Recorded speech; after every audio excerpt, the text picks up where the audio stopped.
ఉద్యోగుల సంక్షేమ సంఘం రాష్ట్ర మాలల జేఏసీ హైకోర్టు కేసు ఫైల్ చేయడం జరిగింది. మొదటి వాయిదా సందర్భంగా వాయిదాకి అటెండ్ అయినటువంటి రాష్ట్ర మాల ఉద్యోగుల సంఘం అధ్యక్షుడు తుల్లిబిల్లి అశోక్ బాబు, రాష్ట్ర మాలల జేఏసీ వ్యవస్థాపక అధ్యక్షుడు అన్నవరపు కిషోర్, మేము సైతం న్యాయ పోరాటం మద్దతుని తరలివచ్చిన రాఘవ ప్రసాద్, మాల ఉద్యోగుల సంఘ నాయకులు జయప్రకాష్, తిరుపాల్, శ్రీహరి, రమేష్, జేఏసీ నాయకులు సుబ్బారావు, ప్రసాద్, బాబీ, వంశీ, సందీప్ వర్గీకరణ అంతమయ్యేదాకా న్యాయ పోరాటం ప్రజా పోరాటంలో కొనసాగిస్తామని నినాదించారు. ఏపీలో రాష్ట్ర ప్రభుత్వం ఇటీవల ఎస్సీ వర్గీకరణ చేయడం జరిగింది. ప్రభుత్వం ప్రకటించిన వర్గీకరణ ప్రకారమే డిఎస్సి ఉద్యోగ నియామకాలు జరగనున్నాయి. ఈ నేపథ్యంలో ఈ వర్గీకరణ రాజ్యాంగ విరుద్ధమని, అశాస్త్రీయమని, తాము ఏమాత్రం అంగీకరించబోమని మాల మహానాడు రాష్ట్ర వ్యాప్తంగా ఉద్యమాలు నిర్వహిస్తున్న విషయం తెలిసిందే. అంశంపై ఉద్యమాలు నిర్వహిస్తూనే న్యాయ పోరాటం చేయాలని రాష్ట్ర మాలల జేఏసీ నిర్ణయించింది.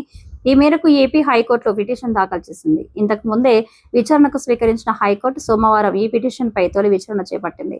ఈ అంశంపై 2 వారాల్లో కౌంటర్ దాఖలు చేయాలని హైకోర్టు ప్రధాన న్యాయమూర్తి ధీరజ్ సింగ్ ఠాగూర్, హైకోర్టు న్యాయమూర్తి చీమలపాటి రవిలో ప్రభుత్వాన్ని ఆదేశించారు. మాలల జేఏసీ తరపున శివప్రసాద్ రెడ్డి ఈ కేసును వాదించారు.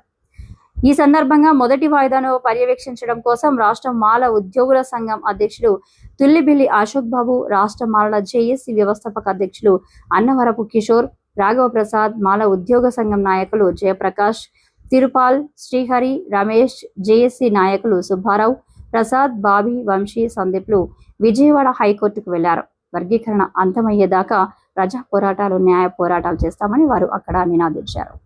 మాదిగ మరియు ఇతర ఉపకులాలని 2వ సమూహంగాను, మాల మరియు ఇతర ఉపకులాలను 3వ సమూహంగా, మొత్తం 59 కులాలైనటువంటి ఎస్సీలను 3 ఉపసమూహాలుగా విడగొట్టినటువంటి అంశం మీద రాజీవ్ రంజన్ మిశ్రా నివేదిక సరైన రీతిలో జరగలేదని, సరైన రీతిలో విచారణ జరపలేదని, కూలంకషంగా దళితులందరి అభిప్రాయాలు పరిగణించలేదని, కొన్ని చోట్ల అసలు విచారణే సవ్యంగా సాగలేదని లేవనెత్తినటువంటి మా అంశాల మీద 2 వారాల్లో వారి యొక్క ప్రతిస్పందన తెలియజేయవలసిందిగా ఆంధ్రప్రదేశ్ ప్రభుత్వం వారిని, అలాగే భారత సర్కారు వారిని నేరు గౌరవ న్యాయస్థానం వారు ఆదేశించారు.